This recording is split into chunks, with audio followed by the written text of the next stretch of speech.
The drawer wasn't supposed to be open, it was always locked. I knew that lock by touch, not sight, the faint click when it sealed, the slight resistance when I checked it twice. But that day, it slid open too easily, and inside, nothing, just the bare felt lining and a thin layer of dust where each watch had once rested, perfectly arranged.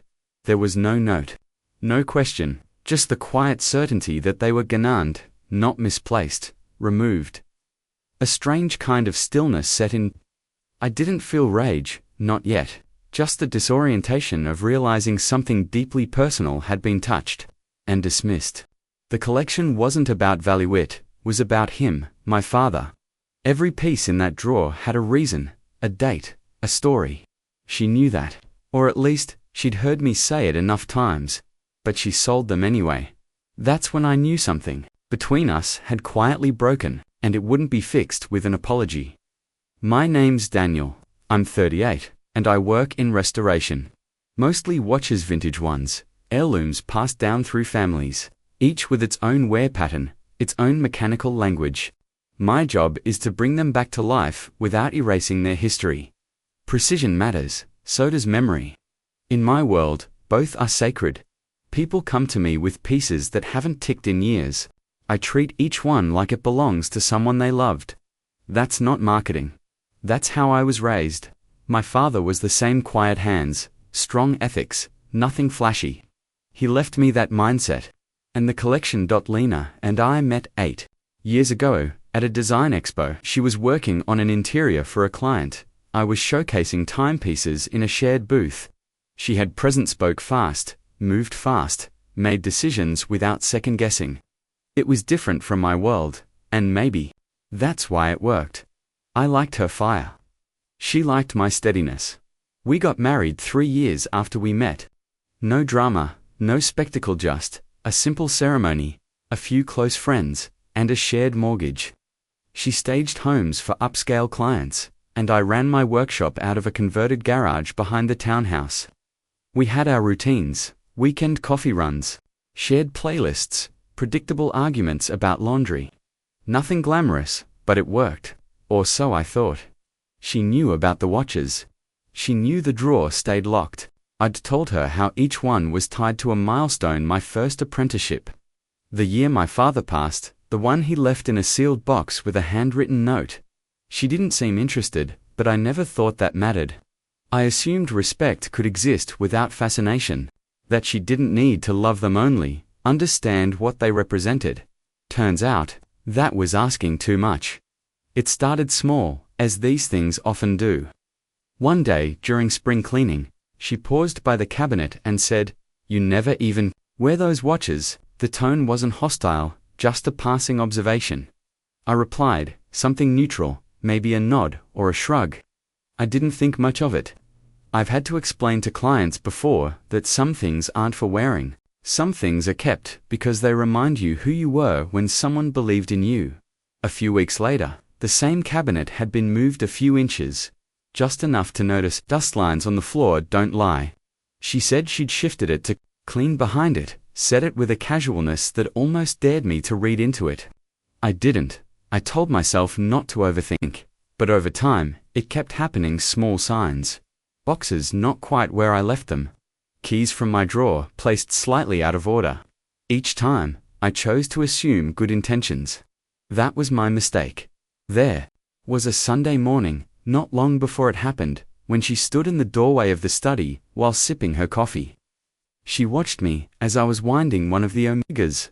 "You know," she said, "we could really use this space for something else, maybe a reading nook, or even a guest crib if we ever go that route." I remember looking at her and realizing she wasn't joking. I said something deflective, like "this collection's staying." She rolled her eyes, not playfully, dismissively.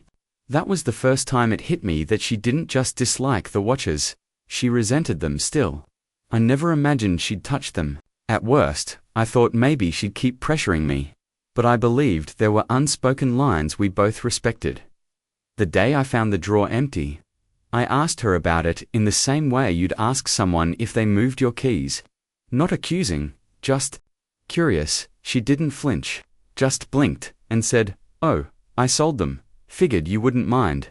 They've been sitting there forever. It wasn't just the words, it was the tone light. Like she was talking about tossing out expired cereal. My father had given me one of those watches. Every year, starting when I was 15. He picked them carefully, never flashy, never trendy. Just solid pieces, often with some flaw I had to fix. It was his way of training me without saying it outright. Each one marked a stage in our relationship, in my growth. They weren't assets. They were history. And she sold them off, like they were clutter. Like they didn't mean anything, because they didn't mean anything to her. What stunned me wasn't the loss of the watches, it was the absence of hesitation. No conversation, no second guessing, just a quiet decision made entirely on her terms. In that moment, I didn't know what to say. It felt like there was a wall between us that hadn't been there the night before. Or maybe it had, and I'd been too blind or too trusting to see it. Either way, something shifted, and I wasn't sure if it could shift back. I didn't yell, didn't even raise an eyebrow. She made her explanation over dinner like it was an overdue library book. Said she needed the money to cover a surprise credit card charge. I didn't press her on the details. Not because I believed her, but because I already understood something she hadn't figured out yet. This wasn't about money. We had enough saved. Our expenses were predictable. If she had come to me, I wouldn't have said no. But that wasn't the point. She didn't want help, she wanted agency. And the watches, in her mind, were just things taking up space that she didn't understand and never connected to. That night, I moved to the couch. She noticed, didn't ask. Maybe she thought it was temporary. Maybe she assumed I'd cool off, and we'd have a calm conversation, where I'd say how I understood her situation and we'd move forward. But the silence that settled between us wasn't passive. It was diagnostic. I spent hours after she went to bed combing through anything I could find, old appraisals, emails, serial number logs. She'd sold the entire collection as one bundle, through a local dealer, no paper trail, no invoice, just cash, quick, clean, and intentionally forgettable. That told me everything I needed to know about how she viewed the act. It wasn't a mistake. It was calculated simplicity. And that's when something shifted in me. Until then, I'd seen us as a team. Even when we disagreed, I believed we operated on mutual respect. But now I saw it differently. She made a move without telling me because she assumed I wouldn't push back. She counted on my calm to mean compliance. What she didn't realize, what she still doesn't, maybe, is that calm doesn't mean blind forgiveness. It just means I think before I move. And this time, I'd be moving differently. Restoration work teaches you to look twice at the things people overlook. A nick on the inner caseback, a faded numeral, the tension in the crown. Every detail tells you something. That habit stayed with me even now, except this time, I wasn't working on a client's heirloom. I was reconstructing my own loss. The first thing I did was dig out my father's old ledger, the one he used when logging each piece we added to the collection. We kept everything annotated, purchase dates, model numbers, servicing notes. Not for insurance, for continuity. That's what my father always called it. Mechanical continuity. Life should be traceable. So I traced. I took the top 5 most distinct serial numbers and started searching through forums, collector groups, resale boards, and a few private dealer pages. Nothing for days. Then 2 popped up within hours of each other. One was posted to a watch enthusiast subreddit, tagged as recently acquired. The photos were unmistakable. That discoloration on the minute hand didn't happen twice. It was my father's. The other was in a European Facebook group, translated from French. Someone had posted about a rare domestic lot, which they'd purchased through a reseller in Brussels. That reseller, I learned, worked with a rotating pool of domestic buyers, meaning Lena didn't just sell them at one place. She spread them out. At that point, I called Mark, an old friend from my apprenticeship days, now working with an auction firm in New Jersey. He had connections with a few local shops that handled vintage pieces discreetly. Within a week, he called back. 4 watches had passed through a place called Kingsley's Resale Boutique. The owner, Elliot, had a reputation for discretion and memory. I made the drive myself. Elliot was older than I remembered, thinner, but sharp. He didn't ask questions when I mentioned the watches. He already knew who I was talking about. Brunette woman, clean speech, big designer bag. He tapped his temple. She said she was selling off her late uncle's estate, said the pieces were sentimental, but she couldn't afford to hold on to them. He even remembered the exact day she walked in 4 weeks ago, a Tuesday morning. Said she was calm, confident, not in a hurry. He still had 1 watch left.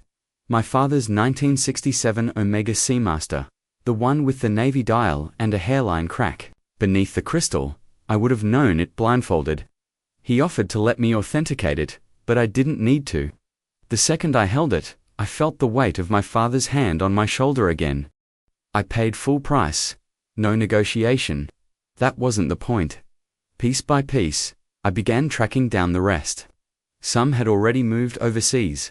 Others were in private collections, now quietly flipped, marked up, gone into circulation. I knew I wouldn't get them all back. That part hurt, but I didn't let it show. What mattered now was the principal proof that I hadn't just imagined the disrespect. Proof that this wasn't some careless accident. She made a series of decisions based on the belief that they'd go unnoticed. And what made it worse was how methodically she'd done it. No receipts, all cash. Split across different dealers. It wasn't impulsive. It was planned to avoid confrontation.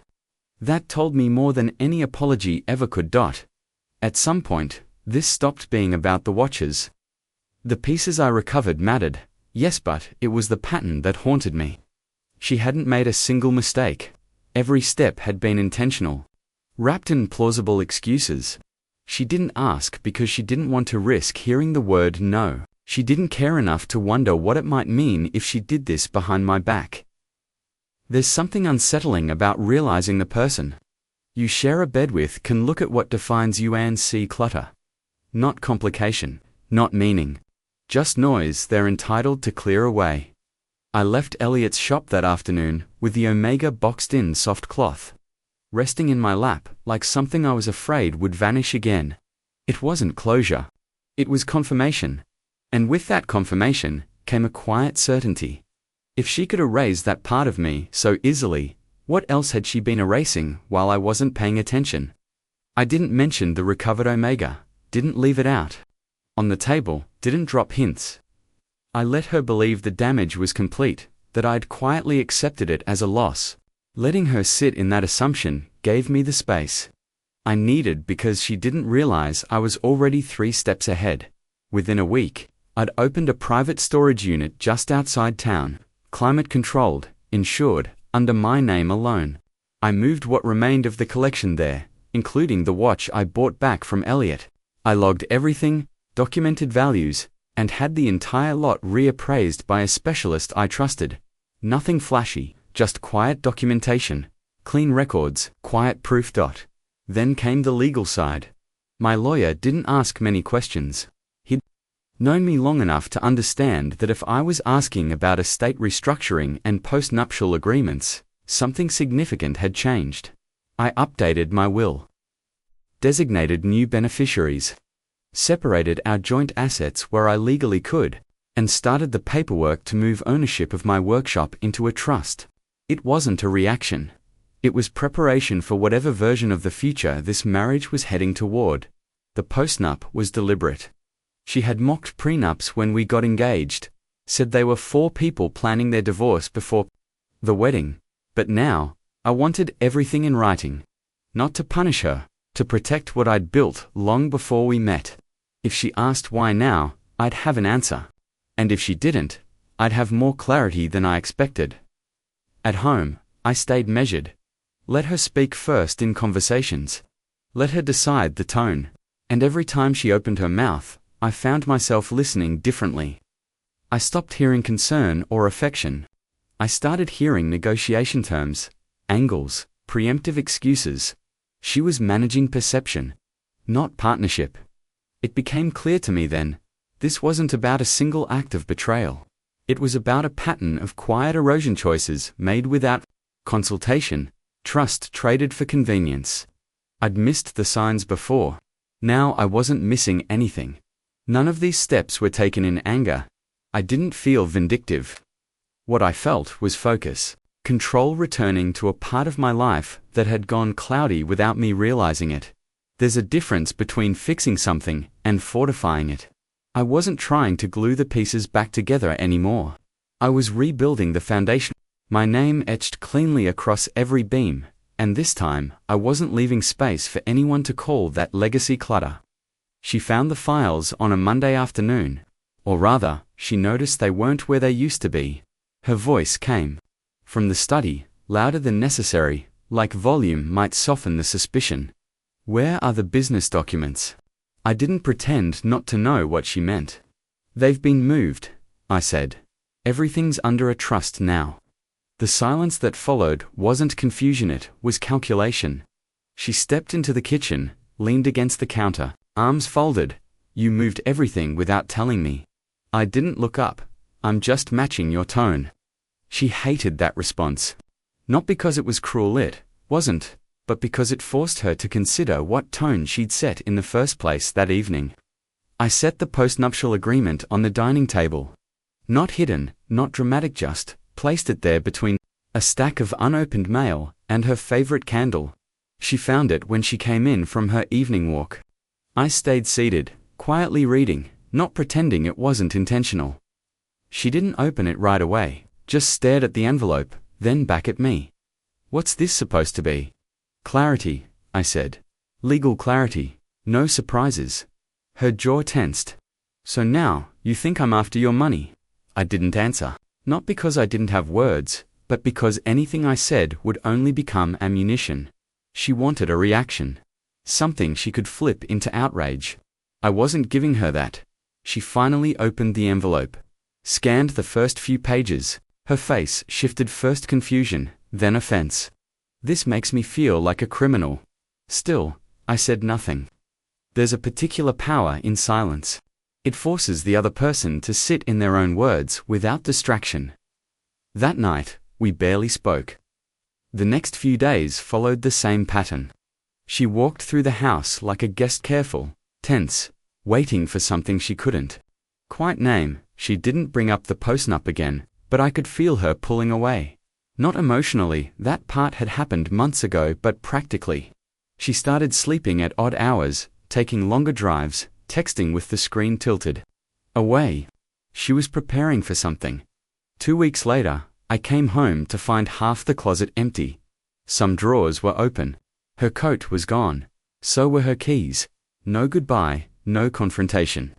Just absence. As neatly packed as her departure, she took what she thought was hers: clothes, jewelry, her work laptop, a few framed prints from the hallway.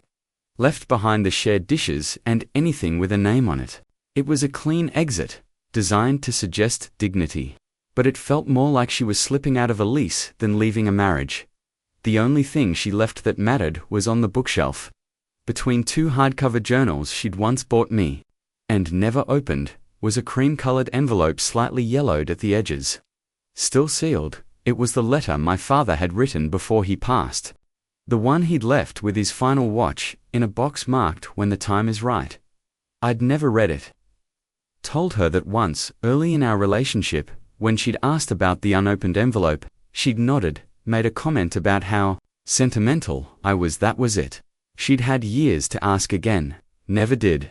And now, with everything packed and behind her, she chose to leave it untouched. That, more than the watches, told me everything. She hadn't just sold something valuable. She'd looked at what mattered to me, what shaped me, and seen none of it. Not the history, not the weight, just a drawer taking up space. And in clearing that space, she thought she was freeing herself from clutter. But what she really did was make room for a version of me that didn't include her. No apology could undo that. Not because I couldn't forgive the action, but because I couldn't unsee the disregard. 6 months have passed. The house is quieter now, not just because she's gone, but because the energy that used to buzz beneath the surface, second-guessing, adjusting, accommodating has finally stilled. Some people equate silence with emptiness. For me, it's become a kind of clarity. The workshop hasn't changed much. Same hours, same tools, same wooden counter with tiny divots from years of work. But I feel different in it. Less like someone maintaining what he built, and more like someone finally standing still long enough to appreciate it. The pace is slower, the work more deliberate. Clients come and go, and some of them even mention I seem lighter. I don't argue. I still stop by Elliot's boutique once a month. We chat, sometimes trade notes on older pieces that come through.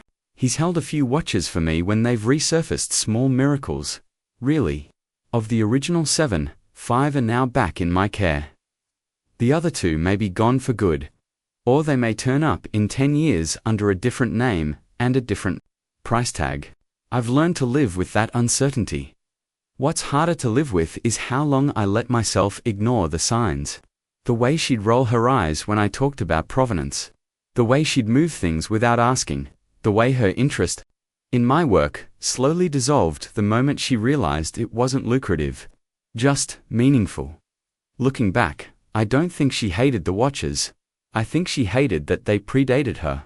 That they belonged to a version of me she could never fully access, never shaped to fit her version of what our life should look like. And when something can't be shaped, some people would rather erase it. But the truth is, not everything can be erased. Not really. What matters has a way of staying etched into habit, memory, instinct. Even when it's gone, it leaves a trace. The collection was never about money. It was about my father's voice. Even after he was gone, about the hours I spent beside him, learning patience, not through words, but through repetition. It was about the version of me that stayed grounded, even when everything else moved around him. If you're watching this, thinking that would never happen to me, I hope you're right. But if it does, don't wait until something is taken to realize how much it meant. Protecting what you value doesn't begin with confrontation. It begins with awareness. With asking yourself what deserves a lock, a record, a name on paper, and what you're quietly leaving unguarded. Some things are timeless, not because they resist age, but because they survive loss. Because even after they're taken, they keep telling you who you are.